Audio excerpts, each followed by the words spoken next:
Perkenalkan, nama saya Lalu Afan El Hasan, NIM D1A022443, kelas E2, mata kuliah Antropologi Budaya. Saya akan menjelaskan apa masalah penyebab konflik pluralitas etnis di Indonesia dan bagaimana cara penyelesaian konflik tersebut.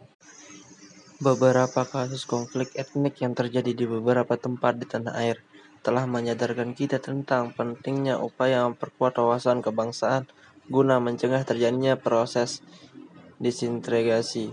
Kasus konflik etnis di Kalimantan Barat dan Kalimantan Tengah hanya menjadi dua contoh dari banyak kejadian hampir serupa yang melanda Indonesia.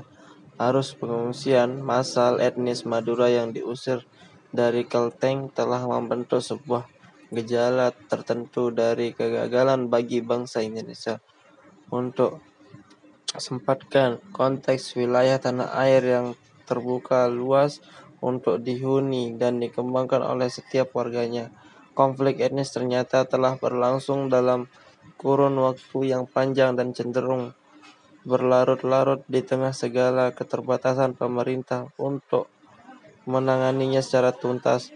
Kalaupun terjadi proses cooling down dan muncul bauan-bauan himbauan ke arah perdamaian, maka hasil yang diperoleh biasanya hanya sementara, setiap saat, atau bahkan tidak terlampun lama sesudah peradaan.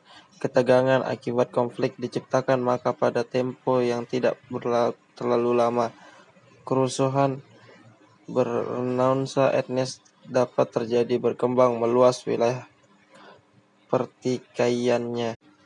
Konflik merupakan bagian yang tak terpisahkan dari kehidupan masyarakat. Konflik dapat bersifat tertutup atau laten, dapat pula bersifat terbuka atau manifest. Konflik tersebut sejalan dengan dinamika masyarakat, hanya saja terdapat katup-katup sosial yang dapat menyangkal konflik secara dini sehingga tidak berkembang meluas.